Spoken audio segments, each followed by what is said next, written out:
E aí, pessoal, tudo certo? Hoje nós vamos seguir o nosso estudo sobre sistemas oscilatórios e vamos tentar estudar sistemas mais parecidos com os sistemas reais. O que a gente viu na aula passada foram osciladores harmônicos simples, né? Esse tipo de sistema tem seu movimento dito livre. A única força que atua sobre a nossa partícula é uma força restauradora e uma vez colocada para oscilar, essa partícula vai ficar oscilando indefinidamente. Em sistemas reais, como um pêndulo, por exemplo, a gente tem a presença de forças que aos poucos vão amortecendo esse movimento e eventualmente ele para. O que a gente vai fazer hoje é tentar incorporar esse tipo de força de amortecimento nas nossas equações diferenciais e ver quais vão ser os resultados que a gente consegue extrair daí. Então, nós vamos considerar um sistema unidimensional, novamente, uma partícula sujeita a duas forças. Uma força, eu vou chamar de força restauradora, Fr, que vai ser igual a menos Kx. Então, é uma força que depende apenas da posição da minha partícula. E eu vou considerar uma força de amortecimento. Eu vou chamar Fd igual a menos B vezes x ponto. Essas forças de amortecimento, em geral, não dependem da posição da partícula, mas elas podem depender da velocidade ou de derivadas mais altas da posição. Por simplicidade, então, nós vamos considerar essas duas forças aqui atuando sobre a nossa partícula. Da segunda lei de Newton, nós vamos ter o seguinte, que a massa vezes a aceleração da minha partícula vai ser igual à força, então vai ser igual a menos kx menos b x ponto. Reorganizando isso aqui, nós vamos ter x2 pontos mais k sobre m x mais b sobre m x ponto igual a zero. Então, essa aqui é a equação diferencial que nós queremos resolver agora. Tá? Vou definir algumas constantes e reescrever um pouquinho essa expressão. Tá? Então, eu vou definir novamente ômega zero como sendo igual, ômega zero ao quadrado, melhor, como sendo igual a k sobre m. E eu também vou definir uma constante beta como sendo igual a menos b sobre 2e. Ou menos não, b sobre 2e. Aí vou usar essas constantes aqui para reescrever a minha equação. Eu vou ter x2 pontos mais ômega zero ao quadrado vezes x mais duas vezes beta x ponto é igual a zero. Então essa aqui é a equação diferencial que eu vou tentar resolver. O meu ômega zero, isso aqui seria a frequência angular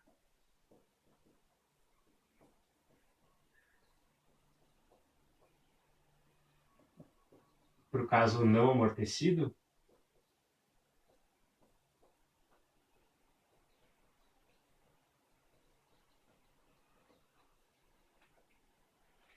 E esse beta é o que eu vou chamar de parâmetro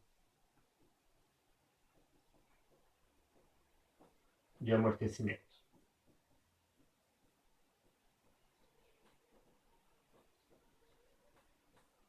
Certo? Bueno, para determinar x de t, nós precisamos resolver uma equação diferencial linear homogênea de segunda ordem, que é essa aqui, que possui coeficientes constantes. Esse tipo de equação tem as seguintes propriedades, que se y1 de x é uma solução, uma constante c1 vezes y1 de x também será a solução. Se y1 de x e y2 de x são soluções, a soma dessas duas soluções também será a solução. E se y1 de x e y2 de x são soluções linearmente independentes, a solução geral da equação é dada por uma constante vezes y1 de x mais outra constante vezes y2 de x. Então essas são as características desse tipo de equação.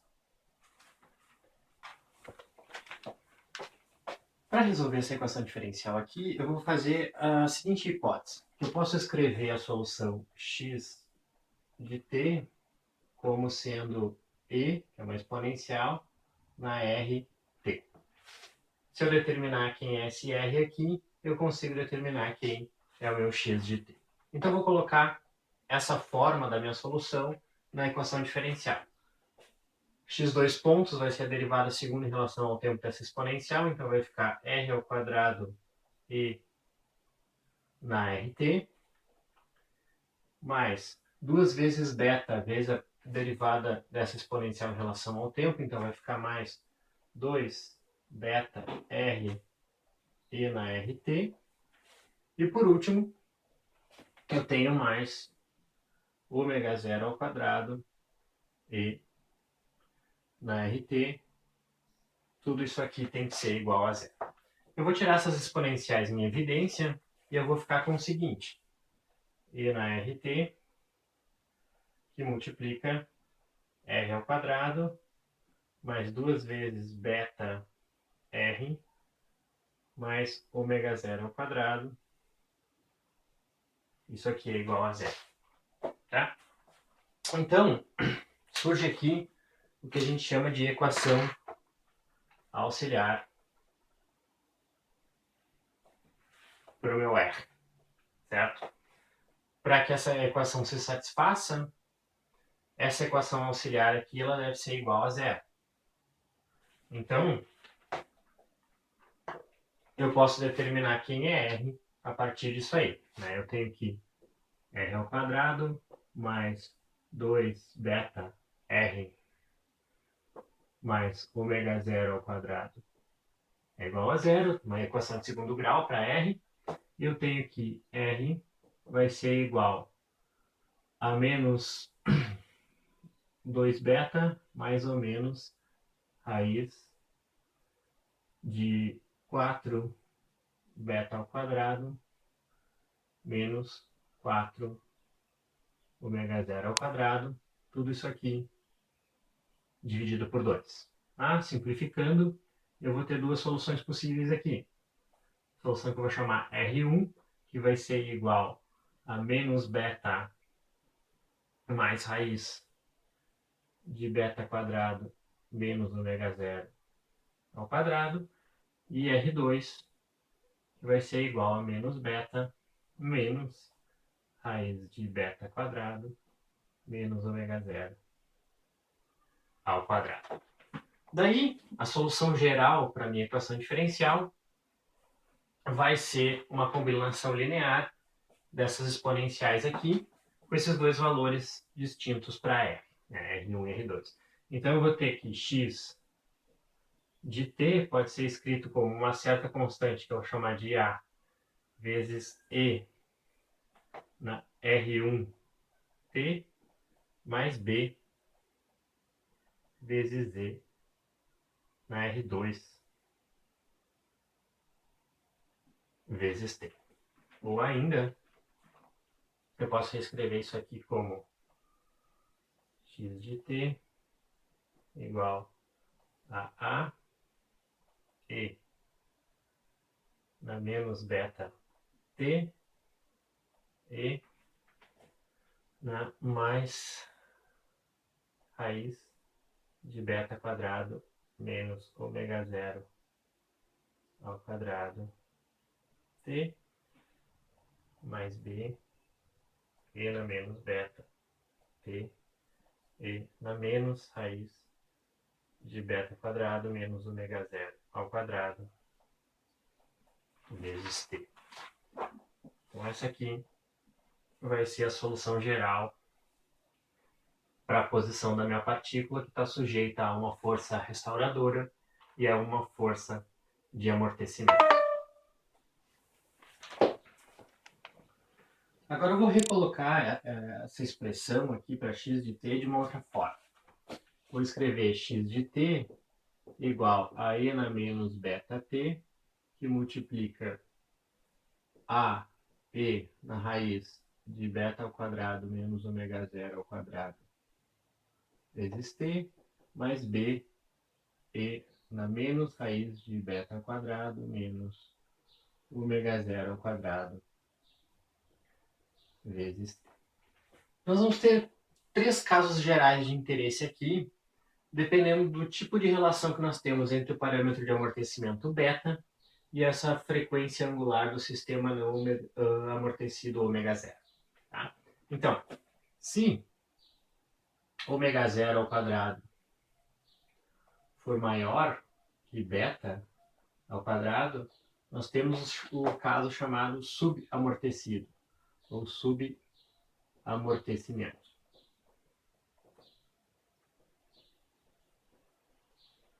Para o caso em que ômega zero ao quadrado é exatamente igual a beta ao quadrado, nós temos um amortecimento crítico.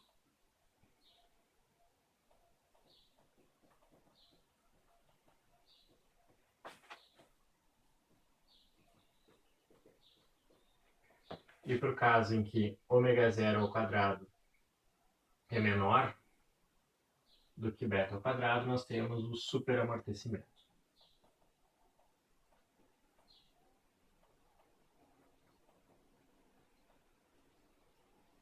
Então agora nós vamos analisar cada um desses casos separadamente.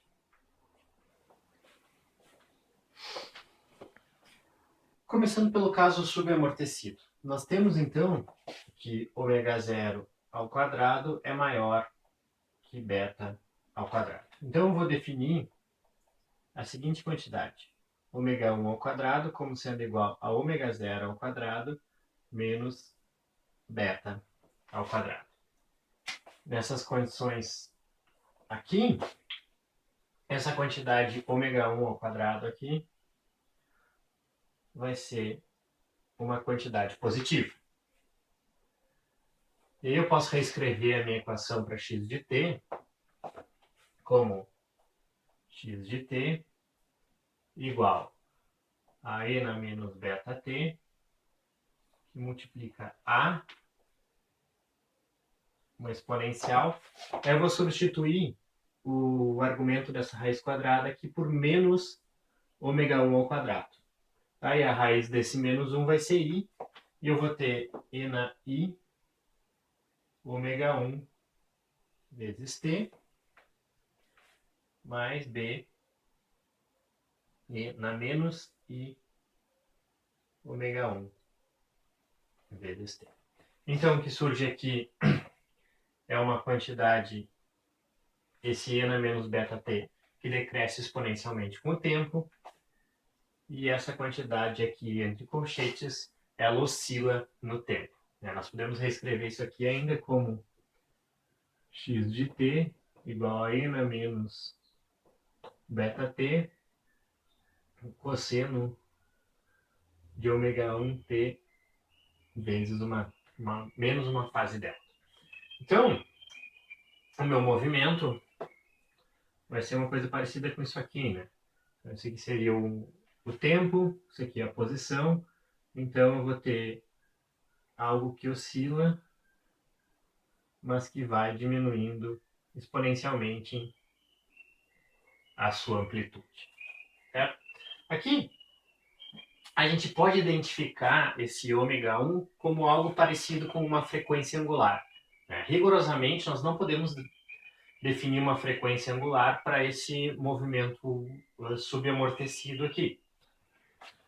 Se a gente notar que ômega 1 é igual a 2π dividido por 2t1, e esse tempo t1 é o tempo entre cruzamentos adjacentes aqui desse meu eixo t, rigorosamente esses cruzamentos deveriam estar igualmente espaçados, o meu desenho aqui está mal. Então a gente, por um certo tempo, pode definir esse ômega 1 como uma frequência angular. Quando t vai ficando muito grande, essa exponencial aqui domina e a amplitude dessa oscilação tende a zero. Então esse aqui é o caso de subamortecimento.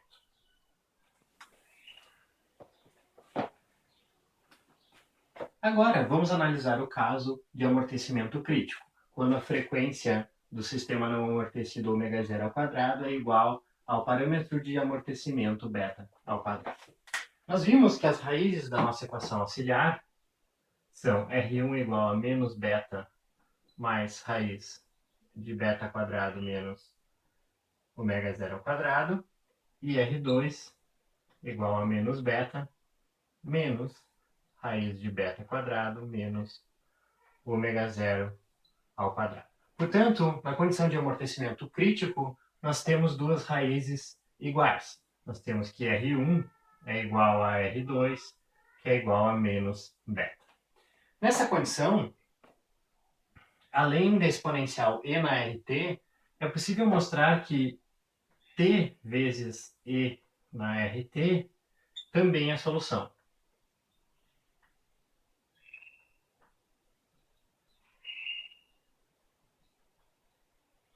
Daí, nós temos que a solução geral para a posição da nossa partícula como uma função do tempo vai ser e na menos beta t, que multiplica uma certa constante a mais uma outra constante b vezes t. Então, nós não temos mais nenhum tipo de movimento oscilatório, né? A posição x da nossa partícula ela vai decrescer com o tempo. Agora, nos resta ver apenas o caso superamortecido.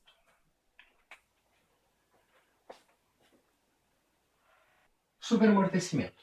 No caso superamortecido, nós temos que beta quadrado é maior que ômega zero ao quadrado. Então, quando a gente analisa as nossas raízes da equação auxiliar, nós vemos que as duas raízes são reais. Eu posso definir a quantidade ômega 2 ao quadrado como sendo beta quadrado menos ômega zero ao quadrado.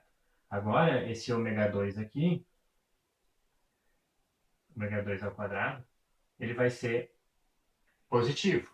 Eu tenho que a solução para x em função do tempo, posição da minha partícula em função do tempo, vai ser igual a e na menos beta t vezes uma certa constante a e na ômega 2 vezes t mais b e na menos ômega 2 vezes t.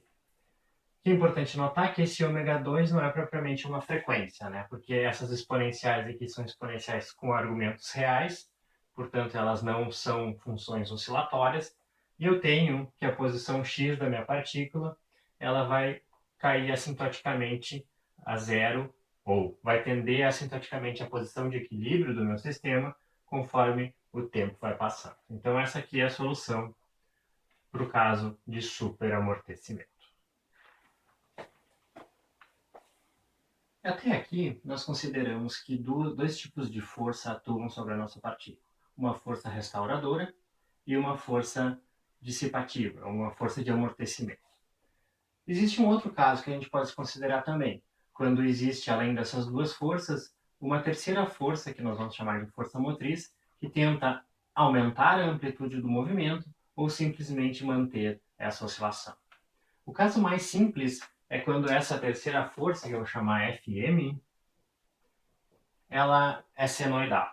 Tá? Então eu vou dizer que a minha força Fm vai ser igual a F0 cosseno de ômega t. Então esse ômega aqui é uma frequência característica desse impulso externo. A força total na minha partícula vai ser, portanto, a soma da força restauradora, menos Kx, menos Bx ponto, que é a força de amortecimento, mais F0 cosseno de ômega t. Então, pela segunda lei de Newton, eu vou ter o seguinte, que m x dois pontos mais kx mais bx ponto vai ser igual a F0 cosseno de ômega t. Bom, fazendo as mesmas definições que eu fiz anteriormente e chamando A igual a F0 sobre M, a gente pode reescrever essa equação diferencial aqui da seguinte forma. A gente pode reescrever essa equação diferencial da seguinte forma. x2 pontos mais ômega zero ao quadrado x mais 2 beta x ponto é igual a A cosseno de ômega t. E essa aqui é a equação diferencial que nós precisamos resolver agora para encontrar a posição da minha partícula em função do tempo.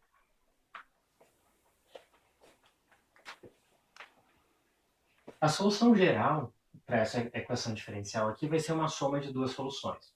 A primeira vai ser uma solução particular dessa equação aqui, e a outra vai ser a solução da equação homogênea associada. A solução para a equação homogênea associada a gente já conhece, então eu vou chamar aqui de xh de t, vai ser simplesmente ena menos beta t, que multiplica uma certa constante A1 e na raiz de beta quadrado menos ômega zero ao quadrado, tudo isso vezes t, mais uma outra constante A2 vezes ena menos raiz de beta quadrado menos ômega zero ao quadrado vezes t. Então essa aqui é a solução da equação homogênea associada. Para determinar a solução particular dessa equação aqui, eu vou supor que x de t é igual a uma certa constante d vezes cosseno de ômega t menos uma fase delta.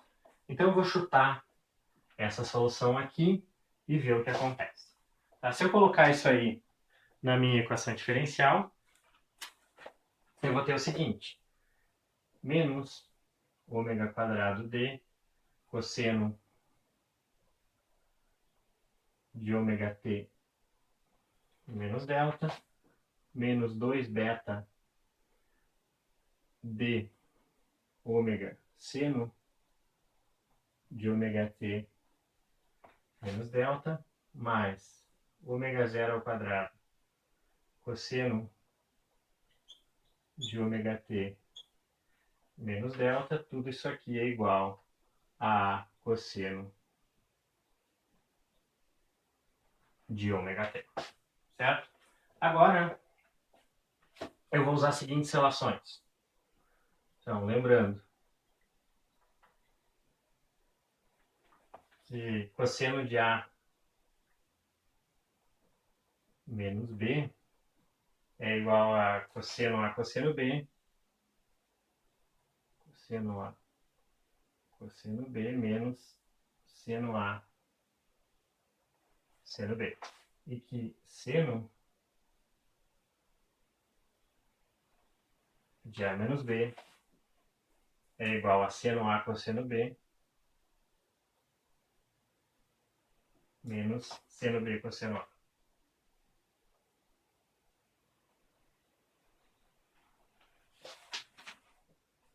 Então eu vou apagar o quadro aqui e a gente já volta.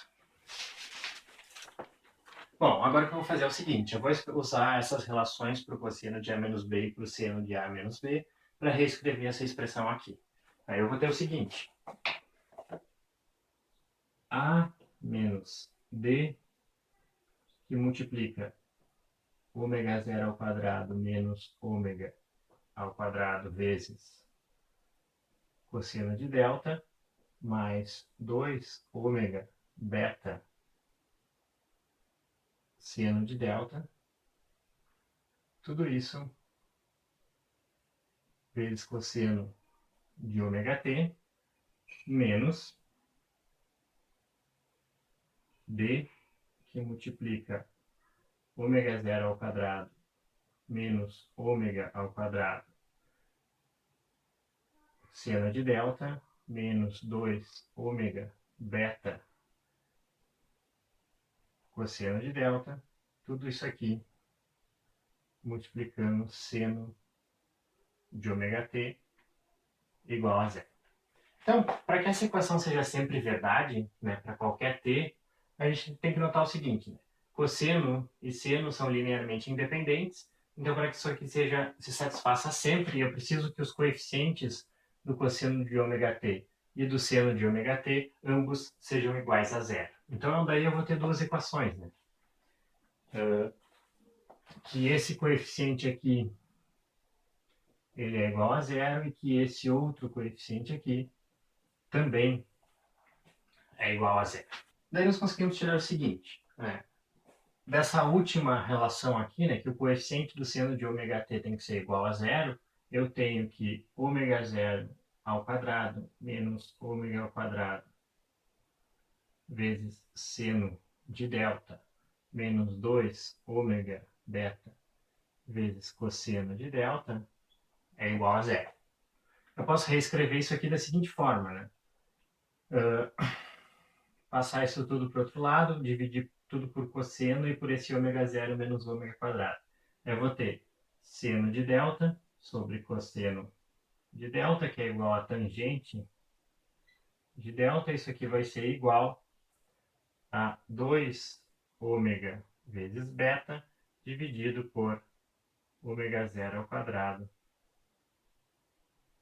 menos ômega ao quadrado. Então, daqui eu determinei quem é essa constante delta em função de quantidades conhecidas. Tá? Notando que o cosseno ao quadrado de delta mais o seno ao quadrado de delta é igual a 1, a gente também pode tirar o seguinte. Tá? Vamos guardar esse resultado. Né? Pegando essa expressão aqui, elevando ao quadrado e usando essa relação, nós vamos ter que o seno de delta vai ser igual a 2 ômega beta sobre raiz de ômega zero quadrado menos ômega quadrado mais 4 ômega quadrado beta quadrado. Isso aqui também é o quadrado, que está entre parênteses aqui. Esse aí vai ser o seno de delta e o cosseno de delta vai ser parecido. Vai ser igual a ômega zero quadrado menos ômega ao quadrado dividido pela mesma raiz. Então, ômega zero quadrado menos ômega quadrado mais 4 ômega quadrado beta quadrado. Certo? Agora eu vou usar a outra expressão que apareceu aqui, né, que o coeficiente do cosseno de ômega t é igual a zero, para determinar quem é essa constante d. Bom, então dessa relação aqui nós temos o seguinte, né, que a constante d vai ser igual a constante a dividido por ômega zero ao quadrado menos ômega vezes cosseno de delta mais 2 ômega beta vezes o seno de delta.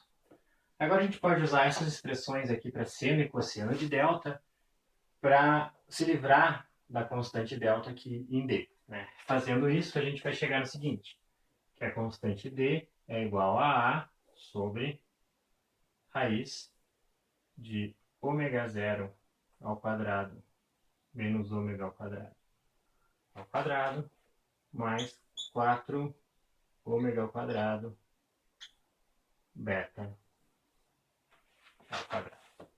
Então agora a gente tem a solução particular da nossa equação diferencial. Né? Nós conhecemos delta e nós conhecemos d, e eu tenho que a solução particular, que eu vou chamar de xp de t, vai ser igual a d vezes cosseno de ômega t menos delta. Né? Então, a sobre raiz de ômega zero ao quadrado menos ômega ao quadrado, tudo ao quadrado mais 4 ômega quadrado beta quadrado. Isso aqui que multiplica cosseno de ômega t menos delta, e delta vai ser o arco tangente de 2 ômega beta sobre ômega zero quadrado ômega quadrado. Então, delta é igual ao arco tangente dessa quantidade aqui. 2 ômega beta sobre ômega zero ao quadrado menos ômega ao quadrado. Então essa aqui é a nossa solução particular. Analisando a nossa solução particular, nós vemos que esse delta aqui, ele surge como a diferença de fase entre a força motriz e o movimento do nosso sistema. Olhando para cá, nós temos o seguinte, né? Supondo que ômega zero é fixo e aumentando ômega gradualmente partindo de zero, nós vamos começar com delta igual a zero, para ômega igual a zero. Quando ômega for igual a ômega zero, nós vamos ter que delta é igual a π sobre 2, e conforme ômega tende a infinito, delta tende a π. Por fim, a solução geral da nossa equação vai ser x de t igual a xh de t, que é a solução da equação homogênea associada, mais a solução particular que nós acabamos de determinar, xp de t. Nós vimos que essa solução aqui, ela tende a zero conforme t aumenta. Então, isso significa dizer que esse termo aqui, ele é transiente. Para tempos muito grandes, quem vai dominar vai ser a nossa solução particular. Certo? Então, para t tendendo a infinito, nós temos que x de t vai ser aproximadamente igual a xp de t. Xp de t, então, é essa solução particular aqui. Certo? Outra coisa interessante que nós podemos notar é o seguinte, que a amplitude do meu movimento agora, né, isso aqui vai ser um movimento oscilatório, a amplitude é dada por essa constante d. E ela depende da frequência ômega da força motriz. E aí nós podemos nos perguntar qual vai ser o valor máximo dessa amplitude, ou seja, para qual valor de ômega eu vou ter o máximo valor da amplitude d. Bom, a gente pode fazer a derivada dessa função aqui em relação a ômega, igualar isso aí a zero para achar o máximo, e nós vamos ter o seguinte, né? Derivada de d em relação a ômega igual a zero. E eu vou dizer que quando isso aqui é verdade, a minha frequência ômega vai ser igual a um ômega R. Esse ômega R aqui vai ser a frequência de ressonância do meu sistema, certo? E essa frequência de ressonância, ômega R, vai ser igual a raiz de ômega zero ao quadrado menos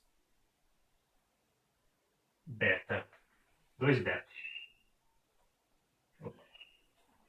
2 beta quadrado.